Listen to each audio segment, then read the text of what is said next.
Bueno, vamos a revisar algunas de las preguntas que llegaron. Bueno, la primera pregunta es, ¿cuándo se recomienda implementar una arquitectura multitenant? Si tú tienes por ejemplo, si tú eres un proveedor de software, has encontrado un nicho has encontrado un nicho de mercado y, no sé, por decirte algo, una clínica le haces el software para cubrir sus necesidades y se la vendes. Y te das cuenta que tiene las mismas necesidades que un hospital. Entonces le ofreces a este hospital la misma solución. Y luego te das cuenta de que también aplica para consultorios médicos, que le puedes ofrecer esta misma solución. Y puedes ir creciendo así.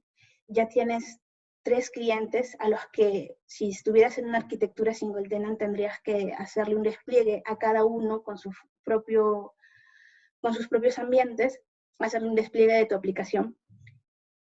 Si te encuentras en un caso de estos, podrías optar por una arquitectura multitenant y tener solamente una aplicación que pueda servir tanto a tu clínica como a tu consultorio médico, como a tu hospital, y en un solo despliegue vas a poder proporcionarles a todos de la funcionalidad, de los updates, vas a poder de esta forma disminuir tus costos operativos, tus costos de mantenimiento, ¿no? Y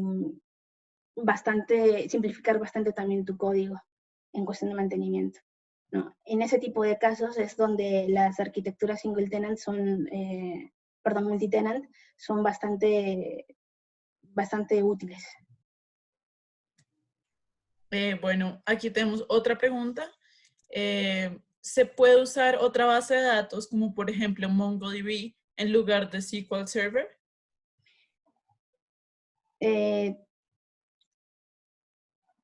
Se refiere para guardar los tenants. Si es que la pregunta va referida al almacenamiento de los tenants, sí, claro, tú puedes, la librería te provee de la capacidad de definir tú mismo cuál es tu store. Para eso lo único que tienes que hacer es usar su interfaz, que es iMultitenant Store, si no me equivoco, y implementar esa interfaz, ¿no? Tiene, sobre todo el método, tú tienes que decirle de dónde lo vas a sacar, cómo lo vas a sacar, implementas la interfaz y le dices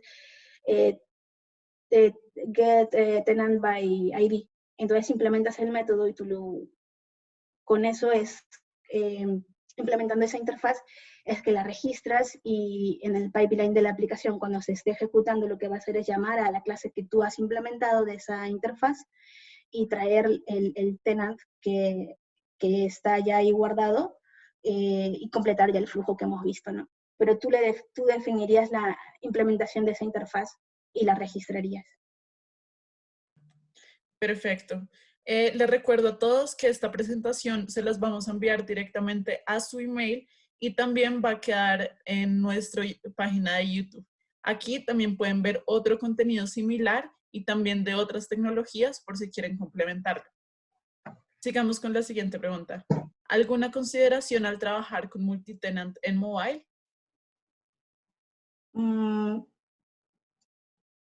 Yo diría que no. O, o no estoy entendiendo bien la pregunta, o diría que no, porque tú vas a tener, o sea, ¿qué es lo que está cambiando con multitenant?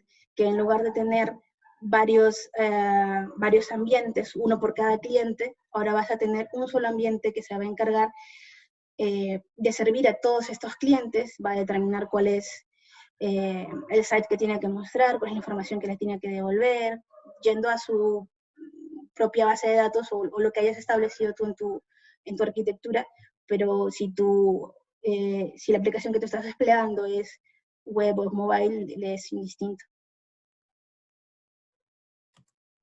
Perfecto. Otra pregunta que nos llega de Julio Izquierdo. Tú mandas en la URL el tenant, es decir, que si tengo varios clientes para mi aplicación, cada cliente entraría a una URL distinta. Eso va a depender de la estrategia que tú definas, ¿no? La librería te permite definir tu propia estrategia o usar las que ellos te dan. podría ser de que tú quieras que sea por la ruta, que quieras que sea por el host, podría ser de que, no sé, si es una web API, tú quieras enlazarlo directamente con el token.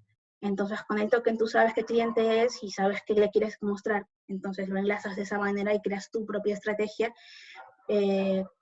Finbackle te permite también, así como te permite crear tu estrategia para el store, te permite crear tu estrategia propia para identificar el tenant, ¿no? Entonces, eso va a depender de lo que tú definas. Para caso del ejemplo, yo, para simplificar las cosas, lo puse por ruta. Súper. Otra pregunta que nos llega. ¿Cómo se maneja el tema de seguridad, login, autorizaciones y permisos a Novel Control?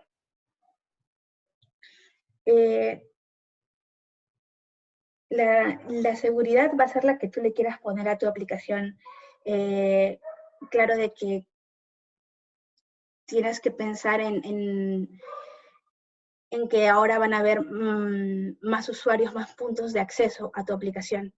Entonces, sí, podrías pensar en algunas estrategias más, algunas capas más de seguridad que ponerle a tu aplicación, pero no es de que se esté, o sea, va por ese lado, ¿no? Por pensar de que van a haber más puntos de acceso y que tienes que agregar tal vez más niveles de seguridad por ahí, pero no va por el lado de que necesites algo específico para, porque la arquitectura multitenancy es bastante menos segura que la otra, no, o sea, la seguridad que le pones a tu single tenant puede funcionar aquí, y si tú quieres ponerle alguna capa adicional la puedes hacer, ¿no?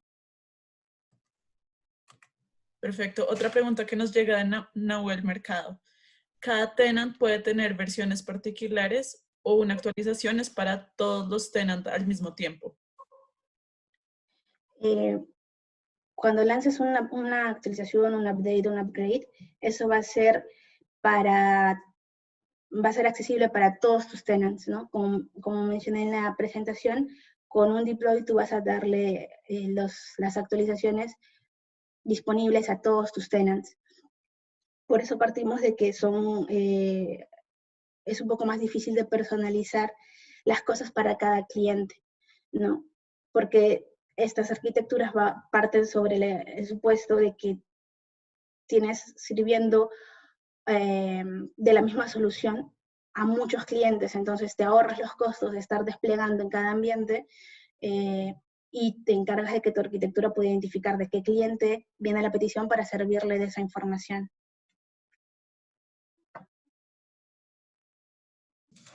Perfecto. Otra pregunta que nos llega es, ¿se puede enviar el tenant ID para el header request y no por la misma URL? Se puede enviar el tenant ID por el header request y no. Sí, claro, o sea, de hecho el ejemplo que yo di era un ejemplo bastante didáctico, digamos, ¿no? Para hacerlo más sencillo de entender, pero definitivamente el tenant ID no debería de viajar por la URL. Tú puedes mandarlo, si quieres mandarlo por el header, o puedes determinarlo, como mencioné, a través del token. Tú, con el token del cliente que estás mandando, sabes cuál es con el token tú sabes cuál es el cliente, entonces por ende sabes el ID que puedes mandar, lo puedes hacer así, y luego del contexto HTTP, de la lista de claims que llega, sacas el tenant ID y entonces lo mandas. El ejemplo que yo puse era meramente con fines didácticos. Perfecto. Bueno, les recuerdo a todos que pueden dejarnos sus preguntas en la sección de Question and Answers de Zoom o también a través de Twitter con el hashtag Multitenancy Bellatrix. Otra pregunta que nos llega de Samuel Martínez es, ¿cómo se evita que un cliente A tenga acceso a la página de un cliente B?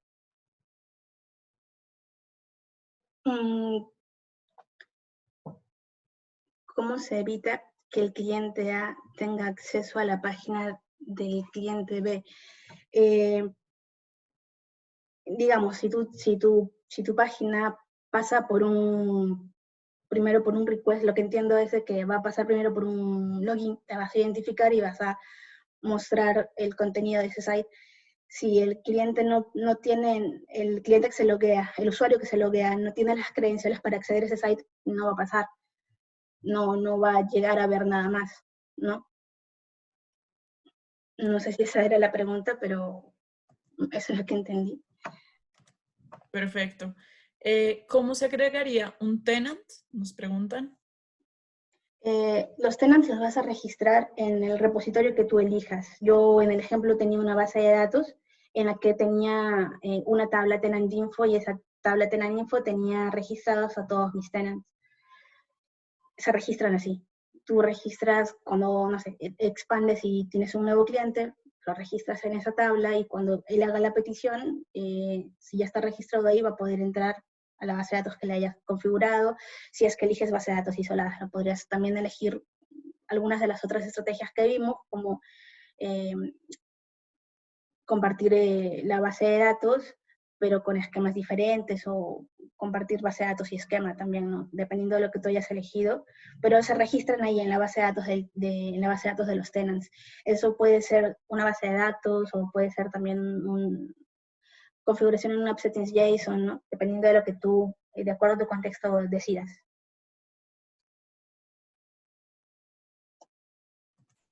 Perfecto. Vamos a ir con otras preguntas más. Ider nos pregunta, ¿cómo se maneja de una forma eficiente los logs y errores?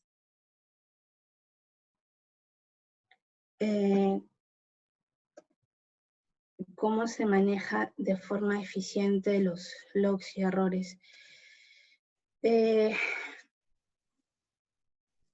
Tú puedes definir en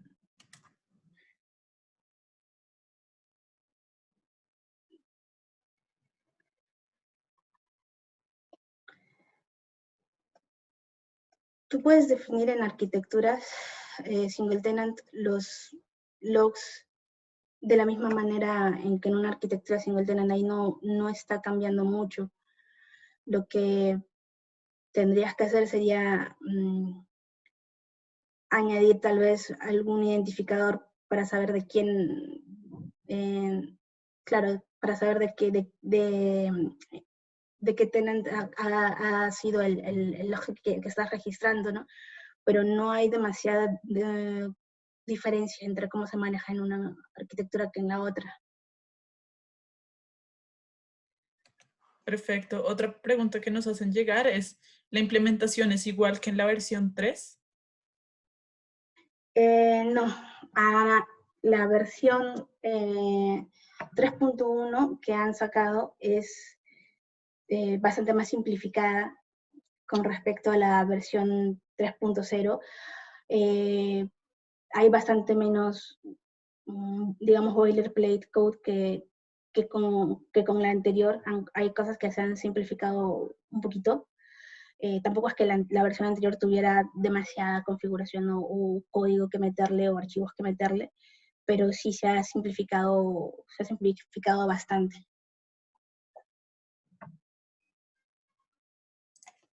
Perfecto. Otra pregunta que nos hacen llegar es, ¿cuál es el costo estimado de ahorro por pasar a multitenant?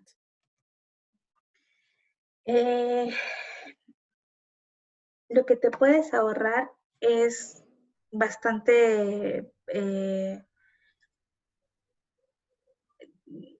varía bastante con respecto a qué servicios estás consumiendo, cuántos tenants tienes. Es un poco difícil de dar un número sin conocer bien cuáles son esas variables propias de tus ambientes, de tus clientes, pero me parece que una vez leí que te dan un ahorro de, digamos, de entre un 60 a un 70% con respecto a lo que tenías antes, ¿no? Igual esto es muy variable, depende de qué servicios tengas, de cuántos clientes tengas y de muchos otros factores que van a volver este número distinto para ti, ¿no? Pero como para que se den una idea. Bueno, vamos a ir cerrando con las últimas 3 preguntas. Julio Izquierdo nos pregunta, si se tiene un registro de usuarios, ¿este tiene que estar asociado al tenant para que cuando necesite iniciar sesión pueda elegir el tenant al que pertenece? Asociado al tenant para que cuando necesite, claro, o sea, tú necesitas registrar el tenant. O sea, a ver, para lo que tú necesitas tener registrado el tenant en tu base de datos es para saber a qué base de datos vas a apuntar. Tú tienes una base de datos y dentro de tu base de datos una de tus tablas es tu tabla de usuarios, entonces necesitas primero saber qué tenant es para poder acceder a la base de datos, sacar la tabla de usuarios y poder responder la petición que te hayan hecho, ¿no? Perfecto. Tenemos varias preguntas acerca del link de GitHub. Sí, se los vamos a enviar directamente por el mail con el recording para que lo puedan revisar. Otra pregunta para ir finalizando sería, ¿cuántos tenants es recomendable tener? No hay un número recomendable de tenants para tener tú. Como negocio te conviene tener más tenants porque significa que tienes más clientes, ¿no? Entonces, si la pregunta va por el escalamiento, no, o sea, escalar a arquitecturas multitenant se vuelve, también es bastante más sencillo, ¿no? No hay un número recomendado de mínimos o máximos aquí. Bueno, vamos a ir con la última pregunta de Brian Dueñas. Para el ejemplo de las clínicas, para ese escenario usaría la misma base de datos, pero con distintas instancias y modelos de datos para cada negocio de clínicas. Bueno, eso va a depender de muchas más cosas, ¿no? Depende de qué solución estés dando, si estás tratando información de pacientes, lo más probable es que no, porque la información de cada paciente tiene que seguir la ley de protección y datos. O sea, depende de la solución que estés dando, los datos que estés guardando para que tú veas si es información sensible o no, si hay una ley de protección de datos que debas de tener en cuenta y en base a eso tomar la decisión de qué base de datos te conviene, qué estrategia de base de datos te conviene más seguir en ese caso, ¿no? Perfecto. Las preguntas si aún tienen algunas preguntas, las pueden poner cuando subamos el video a YouTube. Ahí y Claudia nos estará ayudando con las respuestas a sus preguntas para que lo tengan en cuenta. Bueno, muchas gracias a todos los que se sumaron a este seminario. Les recuerdo que pueden ver este seminario y otros más ingresando a nuestra cuenta de YouTube en Bellatrix Software y también les vamos a enviar la presentación a su correo. Espero que este tema les haya sido útil a todos ustedes. Muchas gracias nuevamente a Claudia y nos despedimos hasta el próximo seminario. Hasta pronto, que tengan un buen día.